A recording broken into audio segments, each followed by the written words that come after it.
Salut tout le monde, j'espère que ça va bien. Aujourd'hui, on parle de marketing de contenu.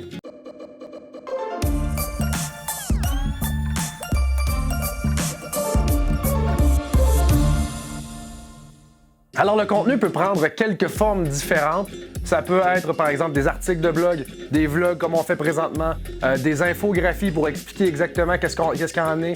Ça peut être des vidéos particuliers, du storytelling sur certaines choses, des e-books, des livres électroniques. Ça peut être toutes sortes de choses en fait qui viennent développer le contenu d'une marque pour que les gens apprennent de votre entreprise. Le marketing de contenu est devenu un incontournable parce que l'évitement publicitaire est énorme et pour les entreprises qui font affaire avec d'autres entreprises, développer de la publicité pour convaincre est excessivement trop dur. En fait, les entrepreneurs vont pas se laisser convaincre par une publicité d'un rabais X. Par contre, ils vont se laisser convaincre par l'expertise de l'entreprise parce que cette entreprise-là démontre leur savoir-faire. L'évitement publicitaire est rendu énorme, vous le savez. Vous faites la même chose, vous regardez vos films sur Netflix, vous allez sur YouTube pour consommer de la vidéo, et là, il n'y a pas de publicité, vous pouvez skipper après 5 secondes, ou sinon, vous enregistrez vos programmes, par exemple comme District 31, et vous le regardez plus tard, et ce que vous faites, c'est que vous zappez les publicités. C'est rendu la norme aujourd'hui. Donc, tout le placement publicitaire qui est fait à ce moment-là est probablement en grande partie perdu.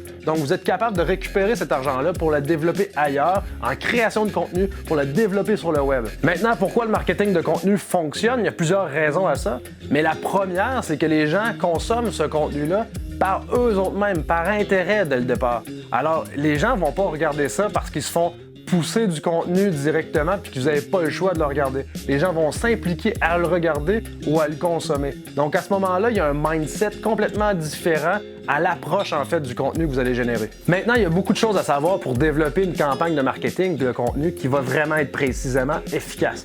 Le seul conseil que je pourrais vous donner aujourd'hui, c'est développer votre message, votre contenu en fonction de vos publics cibles. Il faut développer un discours qui est franchement intéressant pour la personne et non centré sur vous parce que les gens n'aimeront pas votre contenu et ce ne sera pas pertinent pour eux. Maintenant, je vais vous donner 3 exemples qui sont franchement intéressants selon moi, qui est dans les meilleurs au monde. D'abord, Dove avec sa campagne The Real Beauty Sketch qui a eu 67 millions de views sur YouTube, qui est excessivement incroyable. D'un autre côté, qui est beaucoup plus québécois, c'est la manière dont il travaille, c'est Jean Coutu avec tout son développement en fait de contenu qui est franchement pertinent. Et la dernière qui m'a touché énormément dernièrement, c'est une campagne de Momondo, une entreprise de voyage qui a développé en fait une campagne sur le DNA Journey. Franchement, allez voir ça, je vais vous mettre les liens en fait en bas de page, mais j'aimerais ça en fait que vous développiez vraiment une bonne stratégie pour 2017. Donc on se reparle bientôt. Bye bye.